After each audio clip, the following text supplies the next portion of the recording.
The victim mindset is one of the most powerful illusions created by the human mind, and it has the capacity to shape our lives in ways we often do not even notice. When we fall into the belief that we are victims of life, we unconsciously give away our power. We allow the circumstances of the past, the behavior of others, and the uncertainty of the future to determine our state of being. The victim identity is seductive because it offers a story that seems to explain our suffering. This is happening to me because life is unfair, or I cannot be happy because others have wronged me. Yet when we look deeply, we see that this narrative is not reality itself, but only a thought, structure created and reinforced by the mind. The mind is always searching for meaning, and in doing so, it often creates stories. These stories can be useful at times, but when they become the lens through which we view life, they distort reality. The victim mindset is such a distortion. Instead of seeing situations as they are temporary, shifting, neutral in themselves, we overlay them with interpretations like blame, resentment, or self-pity. The moment we believe those interpretations, we enter the illusion that life is happening against us. We become trapped in an inner dialogue where I am the powerless one and the world is the powerful force. This narrative might give temporary comfort because it explains suffering, but in truth it prolongs suffering by keeping us identified with limitation. The illusion is maintained because the mind thrives on separation. It creates an image of me against life, or me against others. In this separation, we feel small and powerless, while the world seems overwhelming. But if you pause for a moment and observe what is actually here, you begin to notice that the suffering comes not from the external situation, but from the story your mind is telling about it. The external situation may be difficult, yes, but the heavy weight of being a victim is added by thought. Awareness of this distinction is the first step to freedom. Another way the victim mindset traps us is by constantly replaying the past. The mind pulls us into old stories of how we were wronged, how we were treated unfairly, and how life has not given us what we deserved. By replaying these memories, the victim identity keeps itself alive. It says, "See, this is proof that you are powerless." Yet in reality, the past is gone, and the only place it exists is in memory. Memory itself is not the problem. It is the identification with it, the way we allow memory to define our sense of self, that keeps us stuck. The moment we recognize that these are just thoughts arising now, in this present moment, we begin to see through the illusion. The victim mindset also looks to the future with fear. It says, "If this happened before, it will surely happen again." Or life cannot be trusted. By projecting fear forward, the mind builds a prison that prevents us from stepping into the freedom of now. But the future, like the past, exists only in thought. The reality of life is always this present moment, and in this moment we are not powerless. In this moment there is only awareness, only aliveness, only being.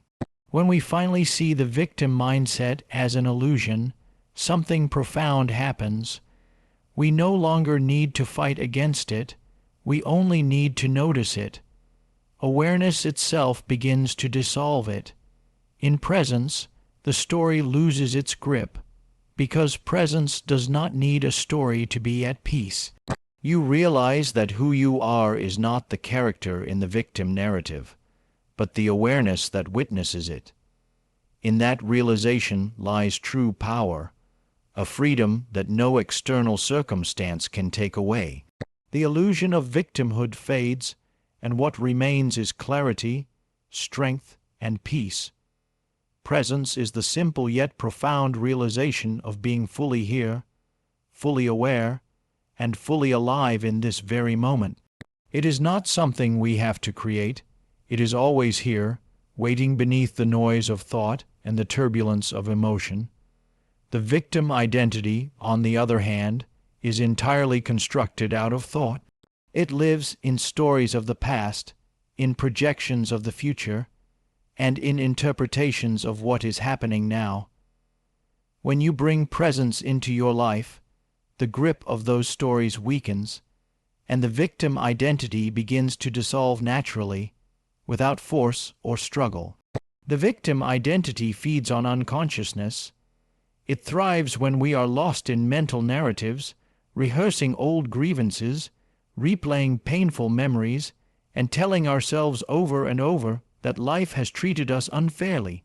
As long as we are identified with that story, we feel small, powerless, and defined by circumstances.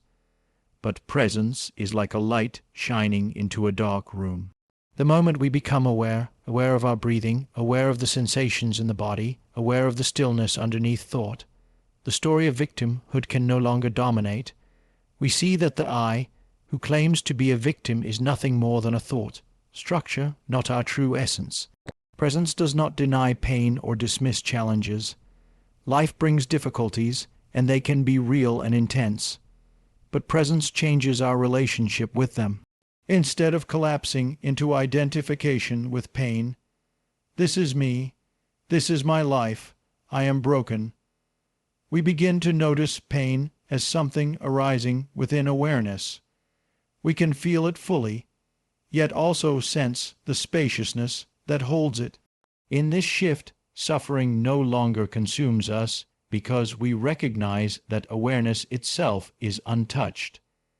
The victim identity cannot survive in such awareness because it relies on total identification with thought and emotion. When we practice presence, even in simple ways, such as pausing to notice the rhythm of breath or feeling the energy in our hands, we are training ourselves to return again and again to the truth of now. Each time we do this, we loosen the grip of the mind-made self. The victim identity says, I am what happened to me, but presence shows us, I am the awareness in which all experiences come and go. This realization is liberation. Problems may still exist, but they no longer define who we are. The dissolving of the victim identity also opens up space for authentic empowerment. When you are no longer bound by the story of powerlessness, you discover a deeper strength that comes from presence itself. This strength is not rooted in resistance or in fighting against life, but in a quiet acceptance of what is.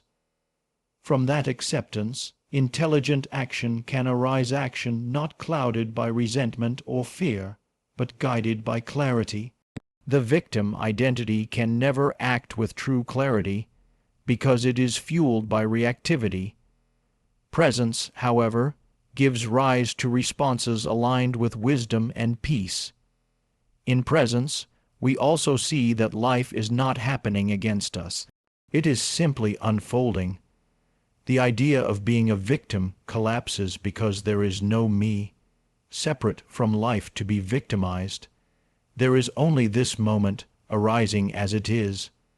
This recognition may sound simple, but it is profoundly transformative. It means that freedom is not dependent on fixing the past or controlling the future.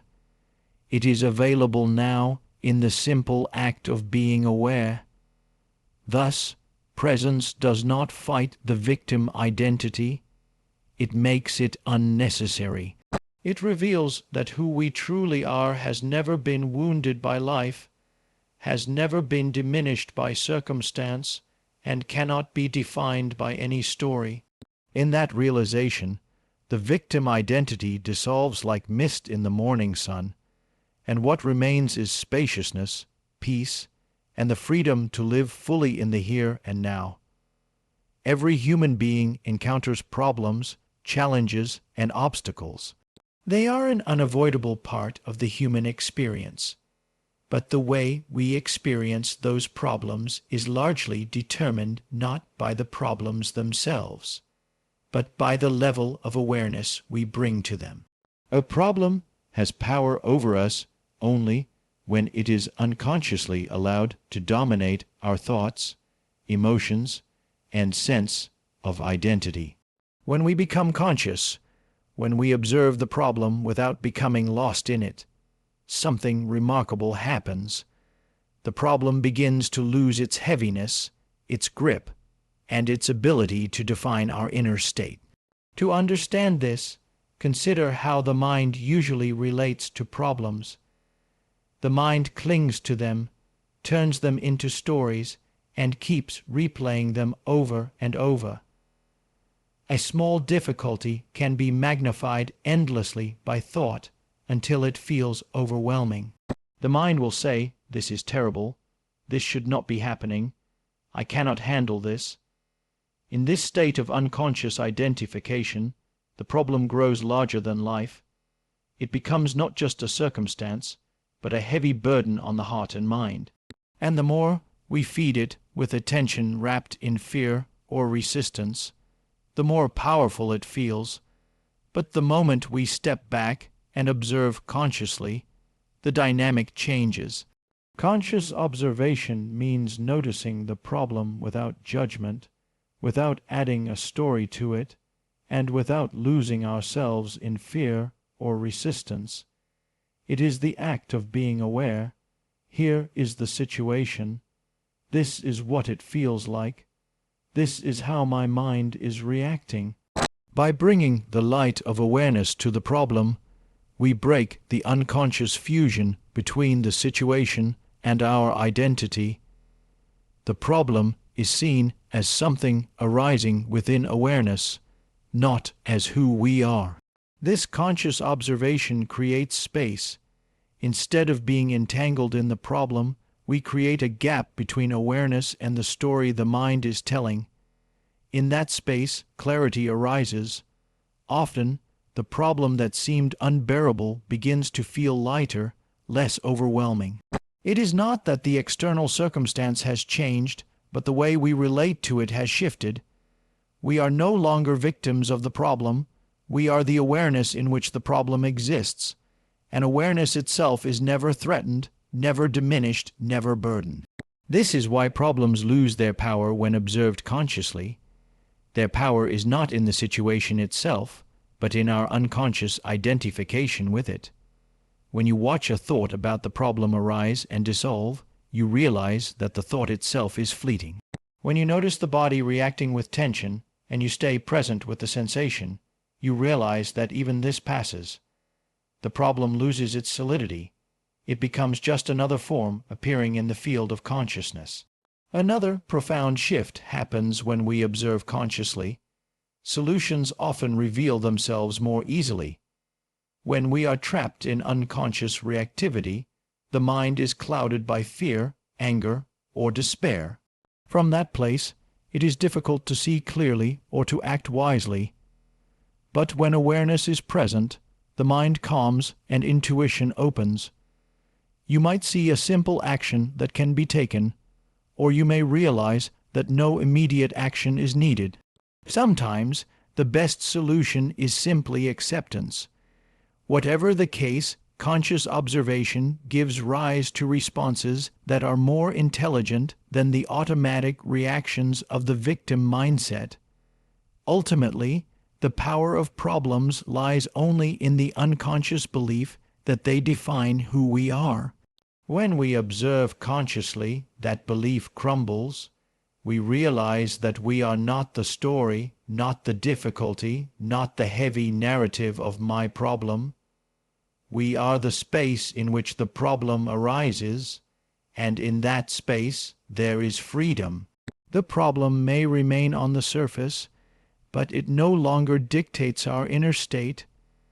What once felt like a prison becomes just another passing form in the vastness of awareness, and in that recognition, the problem loses its power, while presence reveals its unshakable peace.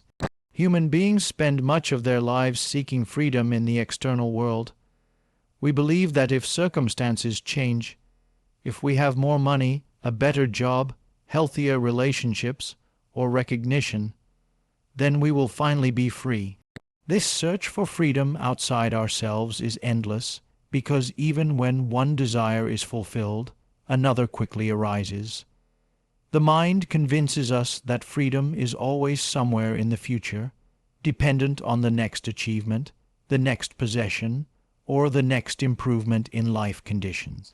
Yet true freedom is not something that can be granted by external events. It is found only within, in the discovery of presence and the realization that who we truly are is independent of changing circumstances. When freedom is tied to external situations, it is fragile and temporary. A person may feel free when everything is going well, but the moment life shifts, as it inevitably does, the sense of freedom disappears. If the stock market falls, if a relationship ends, if health declines, or if plans collapse, the mind immediately falls back into fear, anxiety, or victimhood. This shows that the freedom was never real to begin with. It was conditional, dependent on external forms that are unstable by nature. True freedom cannot be conditional. It must be independent of whatever happens in the outer world. The great discovery is that such freedom already exists within us. It arises when we step out of identification with thought and into presence. Presence is the state of simply being here, now, aware of the aliveness of this moment. In presence, we are no longer chasing after a future where freedom supposedly awaits, nor are we chained to the past where grievances live. We discover a deeper dimension of ourselves, the awareness that notices thoughts and experiences but is not bound by them. In this awareness there is spaciousness, peace, and an unshakable sense of being. Consider a person sitting quietly, watching their breath. Nothing in the external world has changed. Perhaps their life circumstances are still challenging, but in that moment of still awareness they feel a lightness, a release from the heavy burden of thought. That sense of peace did not come from fixing the outside world. It came from connecting with the inner dimension of presence. This illustrates the truth that freedom is found within, not in what happens around us. When freedom is realized inwardly, life becomes less threatening. We no longer live in constant resistance to what is. Problems may arise, but they do not imprison us, because we are not dependent on them being solved to feel free. Successes may come, but we do not cling to them as our source of peace, because we know peace does not originate in achievement. This inner freedom allows us to live with a greater sense of flow and acceptance. Instead of fighting against life, we move with it. This does not mean we stop taking action in the world. On the contrary, when we are free within, our actions are more effective because they are not clouded by desperation, fear, or ego. We act from clarity, not from the illusion that our entire happiness depends on an outcome. External freedom, whether financial, social, or physical, can be valuable, but without inner freedom it is incomplete. Only when we are anchored in the awareness of the present moment can we navigate life's ups and downs with grace. True freedom is the realization that no situation, no failure, no loss, and no external limitation can touch the essence of who we are. The awareness that witnesses life unfolding is always free. To discover that is to step out of dependency on the external world and into a state of inner liberation that is unshaken by the changing tides of life. And once you know this freedom within, you carry it with you everywhere, no matter what the outer world brings.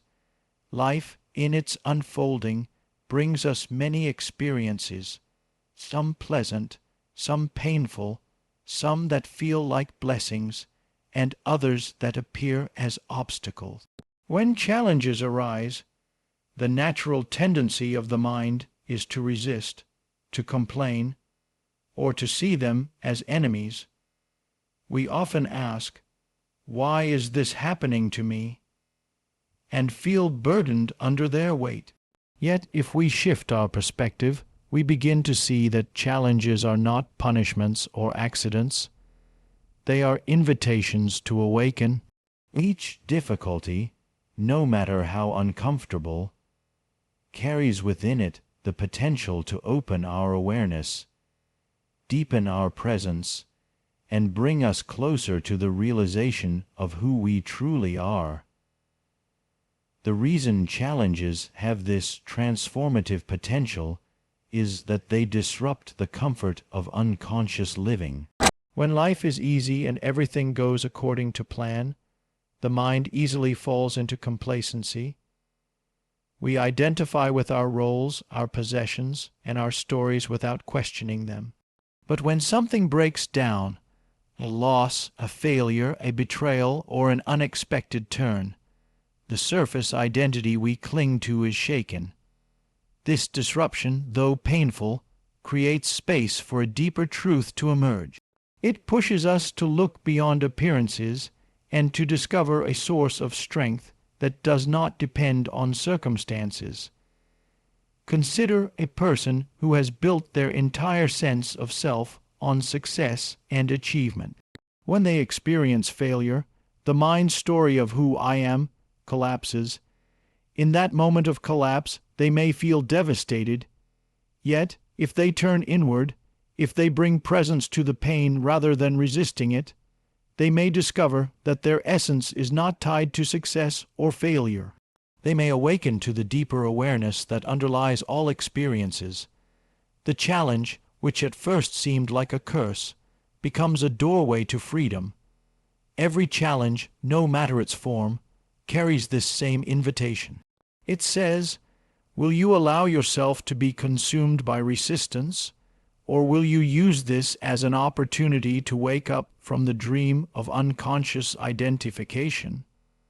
The difference lies in whether we meet the challenge with presence or with victimhood. If we identify with the victim mindset, the challenge becomes a chain that binds us. If we meet it with awareness, it becomes a teacher. Challenges also reveal the impermanent nature of life. They show us that the external world is always changing and cannot be the ultimate source of stability.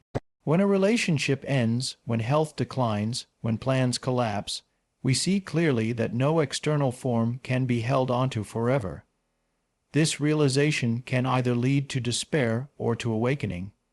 Despair arises when we believe that our identity was contained in those forms. Awakening arises when we realize that who we truly are is not dependent on any form. Presence reveals that our essence remains untouched by the rise and fall of life situations. This is why many people say that their greatest growth came not during easy times, but during their hardest struggles. Pain forced them to let go of old illusions and to discover something deeper. The very challenge that seemed unbearable became the catalyst for inner transformation.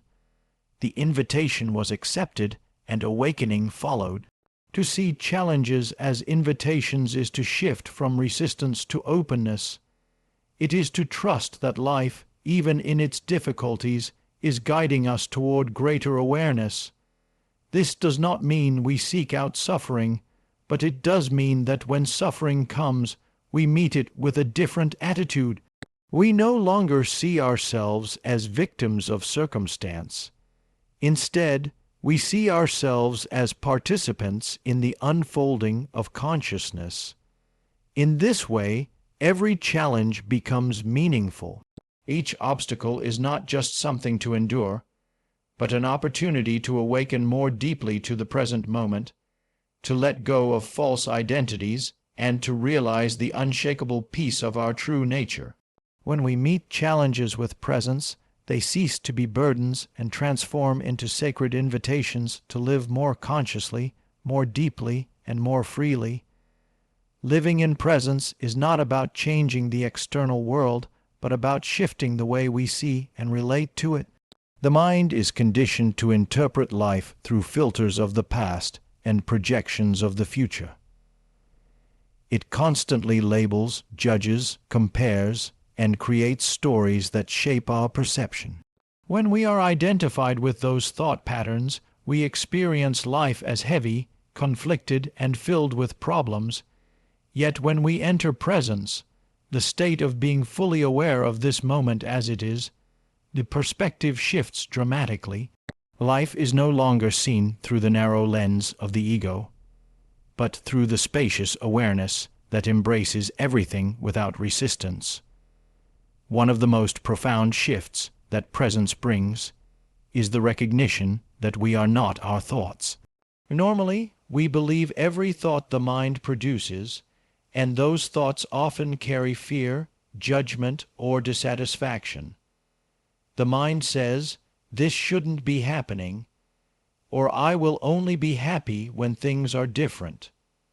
These thoughts create a perspective of lack and struggle. But when we are present, we begin to watch thoughts without being captured by them. We notice them arise and pass away, just like clouds moving through the sky. From this perspective, we realize that thoughts are not absolute truth. They are temporary movements in awareness. This realization frees us from their control and allows us to experience life more directly. Living in presence also shifts the way we relate to problems. In unconsciousness, problems feel overwhelming and absolute. They appear to define who we are and dominate our inner state. But when we are present, problems are seen in context, as temporary situations that arise within the vast field of awareness. This perspective softens their weight. A challenge may still need to be addressed, but it no longer feels like an attack on our being. Instead of reacting with fear or anger, we respond with clarity and wisdom.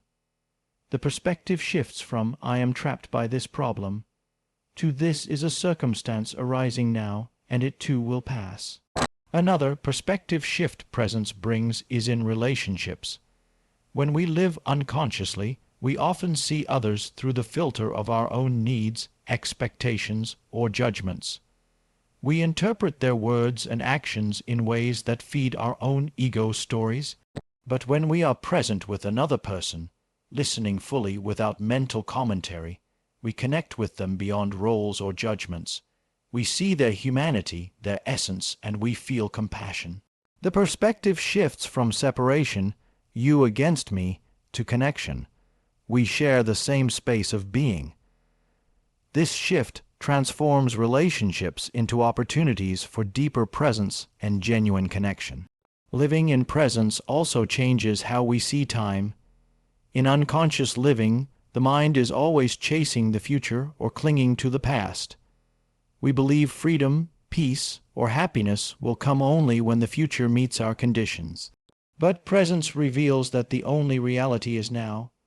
Past and future are mental constructs, while the present is the field in which life actually unfolds. When we recognize this, our perspective shifts from restlessness and waiting to acceptance and peace. We no longer postpone living because life is already here. Most importantly, presence shifts our perspective on identity. Instead of seeing ourselves as the limited person defined by circumstances, history, or roles, we realize that we are the awareness behind it all. We are not the story of me, but the space in which the story unfolds. From this perspective, life feels lighter, freer, and more expansive. Thus, living in presence shifts perspective at every level. Thoughts lose their grip, problems lose their weight, relationships deepen, time loses its tyranny, and identity expands. This is not just a minor adjustment, but a complete transformation of how we see reality. The world remains the same, yet everything looks different because our perspective has shifted from unconscious identification with the mind to the clarity of pure awareness. In this shift, peace and freedom are no longer distant goals, but living realities available right here, right now.